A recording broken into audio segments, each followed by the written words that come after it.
வணக்கம். தமிழ் ஃபுட் கார்னரில் இன்றைக்கி வெங்காய கார தோசை பண்ண போகிறோம்.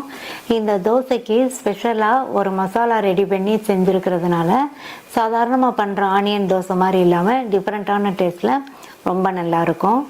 இப்போ எப்படி பண்ணுறதுன்னு பார்க்கலாம். ஆனியன் கார தோசை பண்ணுறதுக்கு தோசை மாவு எடுத்து வச்சுருக்கேன். இப்போ இந்த தோசைக்கான வெங்காய மசாலாவை ரெடி பண்ணிடலாம். நான் அதுக்கு ஒரு பெரிய வெங்காயத்தை ரொம்ப மெல்லிஸாக ஸ்லைஸ் பண்ணாமல் ஓரளவு திக்னஸ்க்கு ஸ்லைஸ் பண்ணி வச்சுருக்கேன். இதில் 3/4 டீஸ்பூன்லேருந்து 1 டீஸ்பூன் மிளகாத்தூள் உங்களுடைய காரத்துக்கு தகுந்தபடி சேர்த்துக்கங்க. இதுக்கு தேவையான அளவு உப்பு, 1/4 டீஸ்பூனில் பாதி பெருங்காய பவுடர், 1 டீஸ்பூன் எண்ணெய், 1 டீஸ்பூன் கடலை மாவு. இப்போ எல்லாம் நல்லா ஒன்றா மிக்ஸ் ஆகிற மாதிரி நல்லா அடித்து பிசைஞ்சுக்கங்க.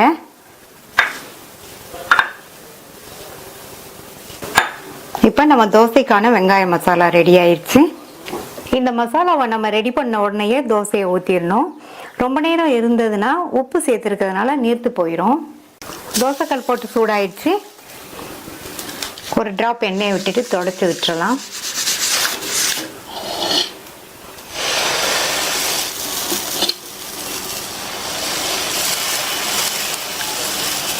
தோசையை ஓரளவு திக்னஸ்க்கு விட்டுக்கோங்க. ரொம்ப தடிமனாகவும் வேண்டாம், ரொம்ப மெல்லிசாகவும் வேண்டாம். தோசையை ஊற்றிட்டு ஸ்டவ்வோட தீயை குறைச்சி வச்சுருங்க. நம்ம ரெடி பண்ணி வச்ச வெங்காய மசாலாவை சுற்றி எல்லா இடத்துலையும் பரவலாக சேர்த்துக்கலாம். சேர்த்துட்டு தோசை மாவை அங்கங்கே இந்த மாதிரி லைட்டாக விட்டுக்கங்க.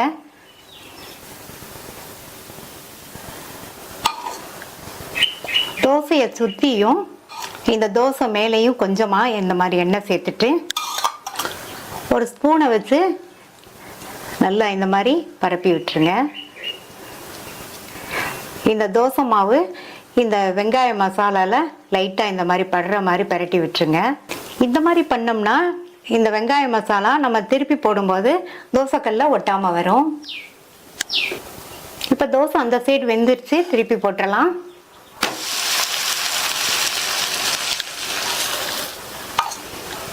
மறுபடியும் சுற்றிலும் கொஞ்சம் எண்ணெய் விட்டுக்கங்க. இப்போ திருப்பி போட்டுக்கலாம். பாருங்கள், இந்த சைடும் தோசை வெந்துருச்சு. வெங்காய மசாலா வந்து தோசைக்கல்ல கொஞ்சம் கூட ஒட்டலை. அடுத்து இதில் கொஞ்சமாக இட்லி பொடி தூவிக்கலாம். இந்த இட்லி மிளகாய் பொடியை தூவிட்டு கொஞ்சமாக நெய் சேர்த்துக்கங்க. இந்த மாதிரி தோசை பண்ணி கொடுங்க, எல்லாருக்குமே ரொம்ப பிடிக்கும். ஒரு டிஃப்ரெண்ட்டான டேஸ்ட்டில் சூப்பராக இருக்கும். தோசை எடுத்துடலாம். சுவையான வெங்காய கார தோசை ரெடி ஆயிடுச்சு. டெய்லி சாதாரணமாக தோசை பண்ணி கொடுக்கறதுக்கு இந்த மாதிரி ஒரு தடவை செஞ்சு கொடுங்க, எல்லாருமே ரொம்ப விரும்பி சாப்பிடுவாங்க.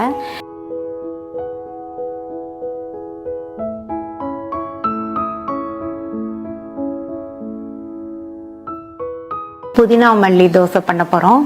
இந்த தோசை நல்லா வாசனையாக சாப்பிட்றதுக்கு ரொம்ப ரொம்ப சுவையாக இருக்கும். புதினா மல்லி தோசை பண்ணுறதுக்கு இந்த மிக்ஸி ஜாரில் 1/2 கைப்பிடி அளவு ஃப்ரெஷ்ஷான புதினா இலைகளும் 1/2 கைப்பிடி அளவு ஃப்ரெஷ்ஷான கொத்தமல்லி இலைகளும் சேர்த்துட்டு இது கூட ஒரு சின்ன சைஸ் தக்காளி, கட் பண்ண ஒரு சின்ன சைஸ் பெரிய வெங்காயம், 1/4 டீஸ்பூன் சீரகம், 1/4 டீஸ்பூனில் பாதி பெருங்காய பவுடர், 1/2 டீஸ்பூன் தனி மிளகாத்தூள், இதுக்கு தேவையான அளவு உப்பு. இதை நல்லா நைஸாக அரைச்சிக்கலாம். தண்ணி எதுவும் சேர்க்க வேண்டாம். இதில் கொஞ்சமாக இஞ்சி சேர்க்கணும். நான் அந்த இஞ்சி சேர்க்க மறந்துட்டேன். ஒரு சின்ன பீஸ் இஞ்சியை கட் பண்ணி சேர்த்து நல்லா நைஸாக அரைச்சிக்கலாம். இந்த பாத்திரத்தில் 3லேருந்து 4 தோசை ஊற்றுற மாதிரி தோசை மாவு எடுத்து வச்சுருக்கேன். இது கூட நம்ம அரைச்ச புதினா மல்லி விழுதை சேர்த்துட்டு நல்லா மிக்ஸ் பண்ணிக்கலாம். தேவைப்பட்டால் தண்ணி சேர்த்து கலந்துக்கங்க.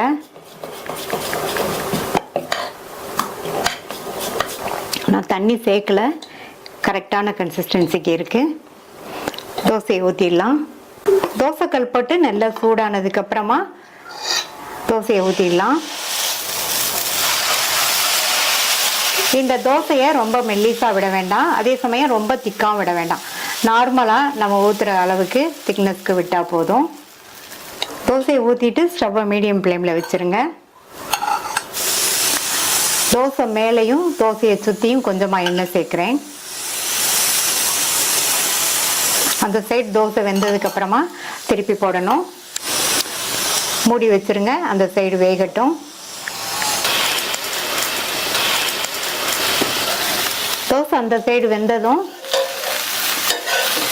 திருப்பி போட்டுருங்க. திருப்பி போட்டுட்டு மூடி எதுவும் போட வேண்டாம், ஓப்பன்லேயே வெந்துட்டு இருக்கட்டும். தோசையை திருப்பி போட்டதுக்கு அப்புறமா கொஞ்சமா எண்ணெய் சேர்க்கிறேன். இந்த எண்ணெய் நீங்க தேவைப்பட்டா சேர்த்துக்கங்க, இல்லைன்னா நம்ம ஃபர்ஸ்ட் சேர்த்த எண்ணெயே போதும்.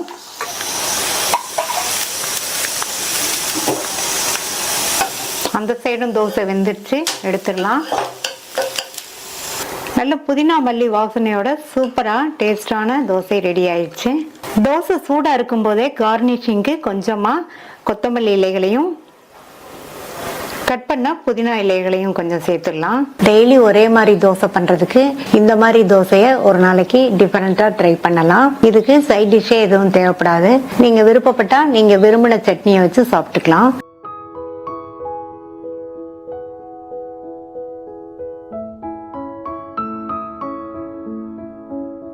ஹெல்த்தியான பீட்ரூட் தோசை பண்ண போறோம். பீட்ரூட்ல நிறைய சத்துக்கள் இருக்கிறதுனால உடம்புக்கு ரொம்ப நல்லது. இப்போ எப்படி பண்றதுன்னு பார்க்கலாம். 100 கிராம் பீட்ரூட் எடுத்து வச்சிருக்கேன். இந்த பீட்ரூட்டை இந்த காம்பு பகுதியை கட் பண்ணிட்டு தோலை சீவிக்கலாம்.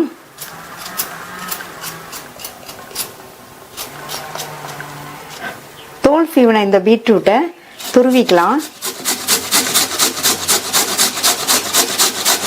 இப்போ பீட்ரூட்டை துருவியாச்சு. ஃப்ரெஷ்ஷான பீட்ரூட்டுங்கிறதுனால இதை நம்ம வந்து மிக்சியில் சேர்த்து அரைச்சி ஜூஸ் எடுக்க வேண்டியதில்லை. அப்படியே ஃபில்டர் பண்ணாலே நமக்கு ஜூஸ் கிடைச்சிரும். இப்போ ஃபில்டர் பண்ணிடலாம். ஒரு சின்ன பவுல் மேலே ஃபில்டர் வச்சுருக்கேன். இதை சேர்த்துட்டு நல்லா இந்த மாதிரி வடிகட்டிக்கலாம். கம்ப்ளீட்டாக வடிகட்டியாச்சு. கிளியரான ஜூஸ் கிடைச்சிருக்கு. அடுத்து மீதி உள்ளதையும் வடிகட்டிக்கலாம். இதை எடுத்து வச்சுட்டு பாருங்க, சூப்பரா கலர்ஃபுல்லான கிளியரான ஜூஸ் கிடைச்சிருச்சு. இந்த பாத்திரத்துல 2 கப் இட்லி மாவு எடுத்து வச்சிருக்கேன். இந்த மாவு அரைச்சு 8 மணி நேரம் புளிக்க வச்ச மாவு. நம்ம எடுத்து வச்ச பீட்ரூட் ஜூஸை இதுல சேர்த்துக்கலாம். இது கூட அரை டீஸ்பூன் மிளகாத்தூளும் 1/4 டீஸ்பூனுக்கு கொஞ்சம் கம்மியா உப்பு சேர்க்கிறேன். இட்லி மாவுல உப்பு இருக்கும், நம்ம சேர்த்துருக்க இந்த ஜூஸ் மிளகாத்தூளுக்கு இந்த உப்பு சரியா இருக்கும். நல்லா மிக்ஸ் பண்ணி விட்டுறலாம்.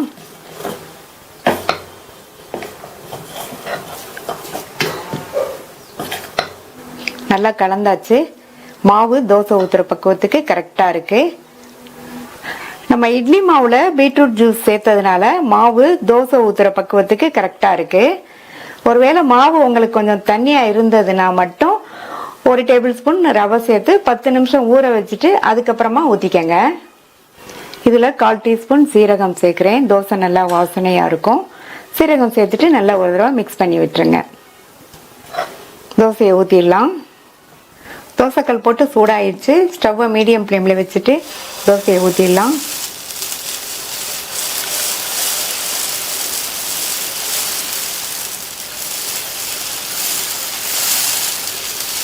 நீங்க மெல்லிசா விடுறதுனாலும் விட்டுக்கங்க, இல்லைன்னா கொஞ்சம் திக்கா விடுறதுனாலும் விட்டுக்கங்க. தோசையை சுத்தியும் தோசை மேலையும் நெய் அல்லது எண்ணெய் விட்டுக்கங்க. நெய் சேர்த்தோம்னா நல்லா வாசனையா இருக்கும், குழந்தைங்களுக்கு ஹெல்த்தியாகவும் இருக்கும். இதுல கொஞ்சமா பொடியா கட் பண்ண வெங்காயம் சேர்த்துக்கலாம். அடுத்து பொடியா கட் பண்ண கொத்தமல்லி இலைகள். இந்த மாதிரி சேர்த்தோம்னா பார்க்கறதுக்கு இன்னுமே அட்ராக்டிவா கலர்ஃபுல்லா இருக்கும். அடுத்து இதுல வந்து நம்ம ஜூஸ் எடுத்தோம் இல்லையா, மீதி உள்ள துருவலை லைட்டா தூவி விட்டுக்கலாம்.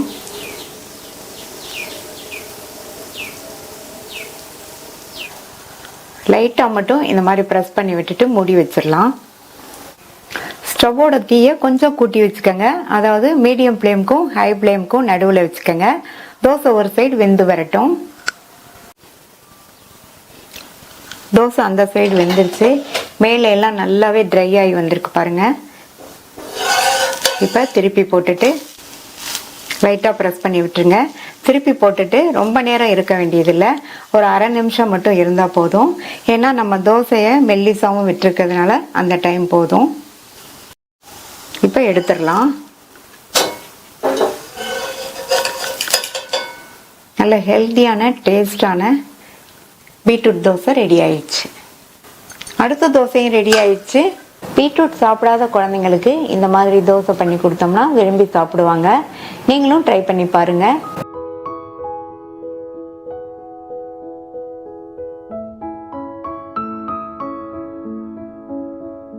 முருங்கைக்கீரை தோசை பண்ண போறோம். டேஸ்ட் ரொம்ப நல்லா இருக்கும். நம்ம ரொம்ப ஈஸியா பண்ணிடலாம். 2 கப் தோசை மாவும் 1 கைப்பிடி அளவு கிளீன் பண்ண முருங்கைக்கீரையை எடுத்து வச்சிருக்கேன். அதுக்கு இந்த பேன்ல 2 டீஸ்பூன் தேங்காய் எண்ணெய் சேர்த்து வதக்கி பண்ணுங்க. டேஸ்ட் ரொம்ப நல்லா இருக்கும். எண்ணெய் சூடானதும் அதுல ஒரு பச்சை மிளகாவை கீரி சேர்த்துக்கங்க. கூடவே ஒரு பூண்டு, இந்த பூண்டு பச்சை மிளகாய் ரெண்டையும் லைட்டா வதக்கி விட்டுட்டு கிளீன் பண்ணி வச்ச 1 கைப்பிடி அளவு முருங்கைக்கீரையை இதுல சேர்த்துட்டு கீரையை 1/2 நிமிஷத்துக்கு எண்ணெயிலேயே வதக்கி விட்டுக்கங்க. இப்ப கீரை வதங்கிடுச்சு.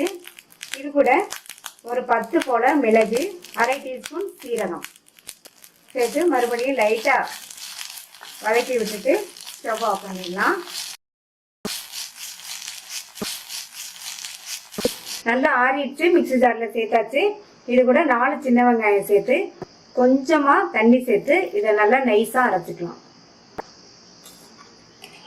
நல்லா நைஸா அரைச்சாச்சு. இதை நம்ம எடுத்து வச்ச தோசை மாவோட சேர்த்துடலாம். இதுல மிக்ஸி ஜாரை கழுவி கொஞ்சமா மட்டும் தண்ணி சேர்த்துக்கலாம். தோசை மாவுல ஏற்கனவே உப்பு இருக்கும். இப்ப நம்ம அரைச்ச இந்த விழுதுக்கு மட்டும் கொஞ்சமா உப்பு சேர்த்துட்டு இதை நல்லா ஒரு தடவை கலந்து கொடுத்துக்கலாம். நல்லா ஒண்ணா மிக்ஸ் பண்ணியாச்சு. தோசை ஊத்துறதுக்கு மாவு தயாராயிடுச்சு. தோசைக்கல் போட்டு சூடாயிடுச்சு. ஒரு டிராப் எண்ணெய் விட்டுட்டு நல்லா இந்த மாதிரி தொடச்சி விட்டுட்டு தோசையை ஊற்றிடலாம். ரெடி பண்ணி வச்ச மாவை நல்லா ஒரு தடவை கலந்து விட்டுட்டு ஊற்றிடலாம்.